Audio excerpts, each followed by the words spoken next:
আসলে রমজান মাসটা আমাদের ইবাদতের মাস হলেও আমরা যারা গৃহিণী তাদের জন্য এই মাসটা একটু অন্যরকম ব্যস্ততা। আসসালামু আলাইকুম সবাইকে, অনেক দিন পর ভিডিও নিয়ে আসলাম। আসলে সত্যি বলতে শরীরটা বেশ কিছুদিন ধরেই একদম ভালো যাচ্ছিল না, খুব অসুস্থ ছিলাম। এর জন্যই তোমাদের সাথে কোনো ভিডিও শেয়ার করতে পারিনি।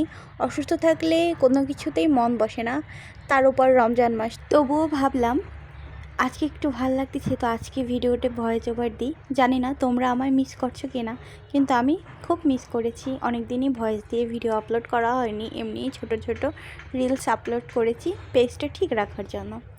একটা কথা বলতে খুব ইচ্ছে করে, অনেকেই আমার ভিডিও দেখো, কিন্তু কেন জানি ফলো দিচ্ছ না। দিন দিন ভিউ কমে যাচ্ছে, ফলোয়ার একদম বাড়তেছে না। দেখলে সত্যিই খুব কষ্ট হয়। অনেক কষ্ট করে ভিডিও বানাই শুধু তোমাদের ভালোবাসার জন্য। প্লিজ যারা ভিডিওটা দেখছো একটা ফলো দিয়ে দিও আর একটু শেয়ার করে দিও, যাতে অন্য সবার কাছেও ভিডিওটা পৌঁছায়। তোমাদের একটু সাপোর্ট পেলে কিন্তু আমার কাজ করার উৎসাহটা আরও বেড়ে যায়। যাই হোক, চলো মেন ভিডিওতে ফোকাস করি।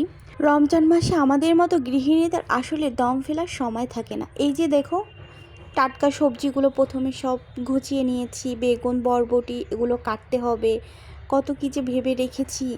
ইফতারি তৈরি করতে হবে, সবার জন্য রান্না করতে হবে, সব কিছু তো একা হাতেই গুছাতে হয়, তাই না? একটু ব্যস্ততাই কেটে যায়। আর একটা কথা কি জানো, যতই রান্না করতে আগে আসি না কেন, তারপরে ভাজাভুজির এক তো আইটেম থাকে, তাহলে অনেক সময় একটু দেরি হয়ে যায়। তার জন্য আগেভাগেই গুছিয়ে নিই।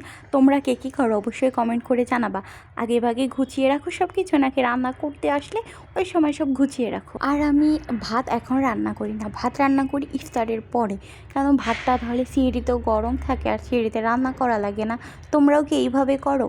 কে কীভাবে করো অবশ্যই একটু কমেন্ট করে জানাবে যে আপু আমরা এইভাবে করি। আজকে রান্না করতেছি ট্যাংরা মাছের ঝোল।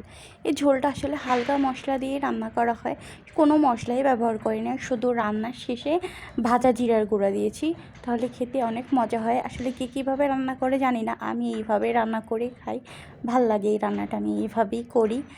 আমি আসলে তো পাকা রাঁধুনি না যে তোমাদের রেসিপি শেয়ার করব। যাই রান্না করি তাই ভিডিও করে তোমাদের সাথে শেয়ার করি।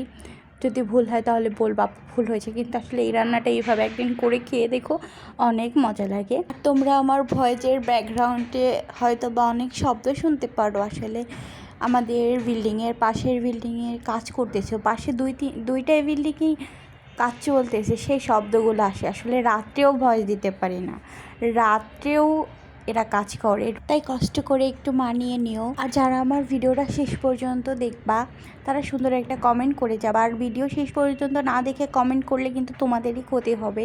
আর কমেন্ট করে জানাবা যে আপু তোমারে কমেন্ট করেছি, আমিও না তোমাদের কমেন্ট দেখি, কমেন্টের রিপ্লাই দিয়ে তোমাদের পেজও আমি ঘুরে আসি, আমিও যে কমেন্ট করি। আর একটা কথা, যারা আমার পেজটা নতুন দেখছো, আমার ভিডিওগুলো নতুন দেখছো, ভালো লাগলে অবশ্যই একটা ফলো দিও আর ভিডিওটা একটু শেয়ার করে দিও। যেহেতু অনেক দিন ধরে অসুস্থ ওভাবে ভিডিও করতে পারতেছি না, টাইম মেনটেন করে ভিডিও ছাড়তে পারতেছি না, তাই একটু ভিডিও শেয়ার করে দিও। আর এই তো শেষে পেঁয়াজও ভেজে নিচ্ছি, আরও সব চপ বানিয়েছি, কিন্তু আসলে ওভাবে ভিডিও করতে ইচ্ছা করে না। আসলে শরীর ভালো না থাকলে কোনো কিছুই ভালো লাগে না। আজকে এই পর্যন্তই, আল্লাহ হাফেজ। নেক্সট অন্য কোনো ভিডিওতে দেখা হয়ে যাবে। সবাই আমার জন্য দোয়া করো।